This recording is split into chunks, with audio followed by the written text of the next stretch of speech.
So I'm Kirsty Hill. I was diagnosed with esophageal cancer on the 16th of March 2019. It's now November.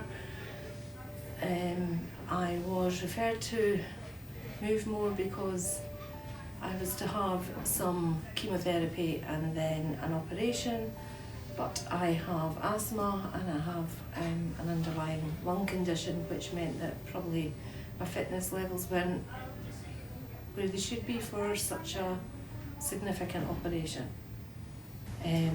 So I have a 6 centimetre tumour in the lower half of my esophagus.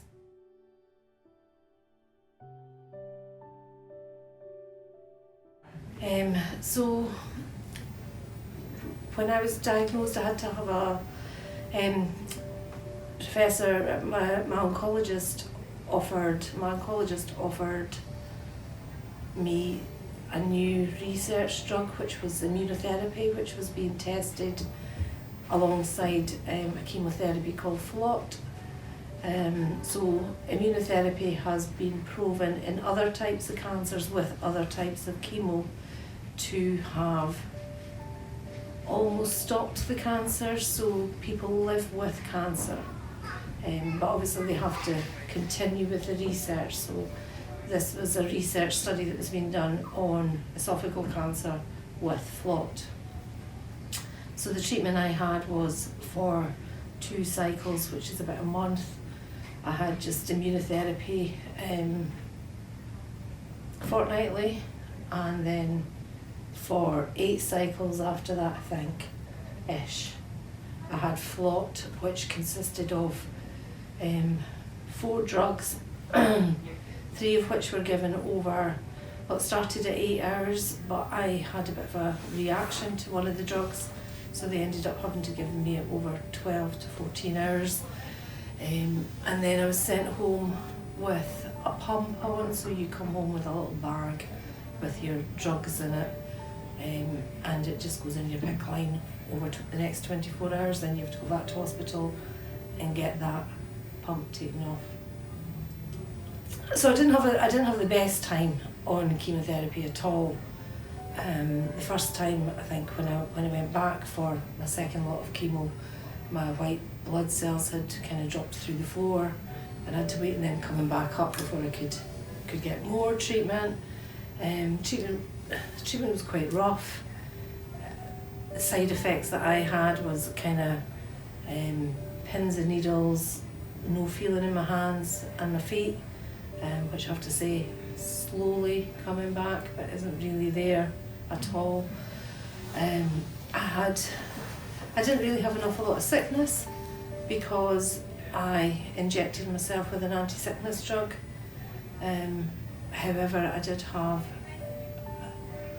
I had significant, I had no bowel control really for about 4 days following each chemotherapy, which kind of meant that you didn't really leave the house, because why would you?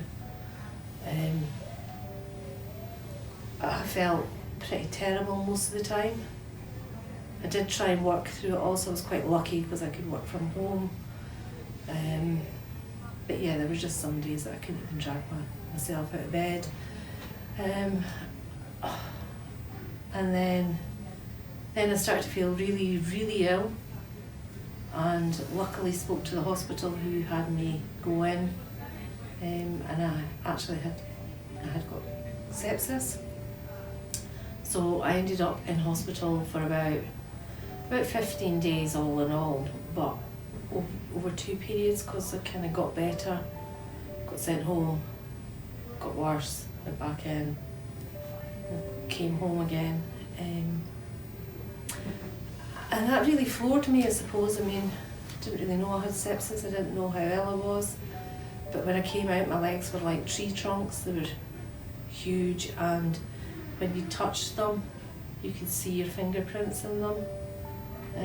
I couldn't lift them at all. I had to put cream on them. I couldn't even lift my legs to put my own cream on. My family had to do that for me.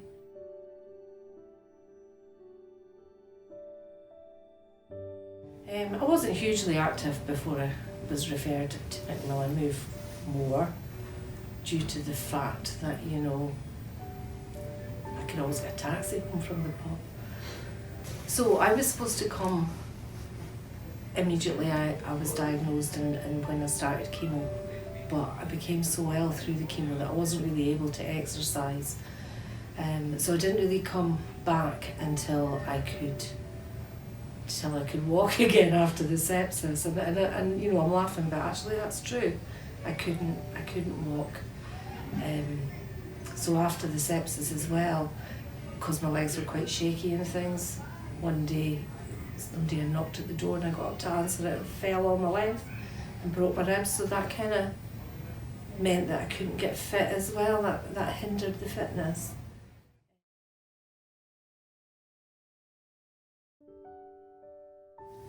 So I come to Perth Leisure Pool with Live Active and Move More. I couldn't even lift my own feet into the stirrups on the bikes or on the rowing machine. Not that I was on the rowing machine, because frankly that was scary.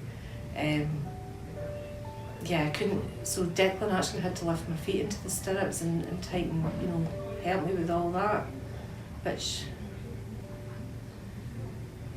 doesn't really make you feel particularly good about yourself, to be honest, that you can't even do that much. So I can do that now, so that's a good thing. At one point, when I'd come out of the hospital after having sepsis and I saw the surgeon, they actually said there was no way that they would operate on me, because I just wasn't fit enough, and because it's a major operation, and the consensus was that I wouldn't survive the operation, so I wouldn't actually get up off the operating table. However, having come here, like I said, 3 times a week for, I don't know how long, maybe a couple of months, just a couple of months.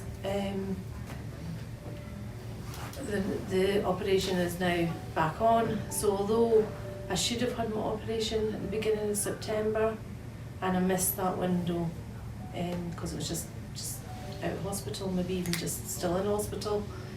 We're now talking about me having the operation the first week in December. So to be fair, for me, it's the difference between having a chance at living and not.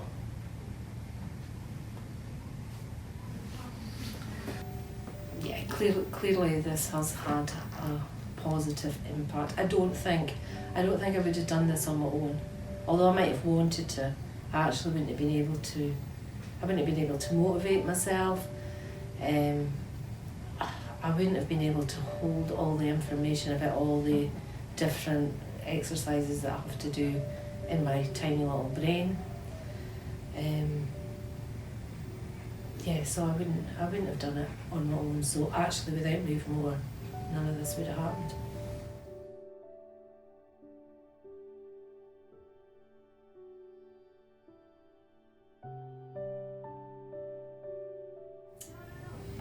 I quite appreciate the fact that Declan, who is my trainer, has taken time to get to know me a little bit and has allowed our relationship to develop, maybe not to how he would like it, but you know, it's there.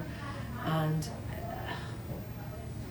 I don't get upset very often about very much, but I did have a bit of a breakdown yesterday, and Declan was really good. He didn't laugh, he didn't point, which is, you know, it's all good in the hood.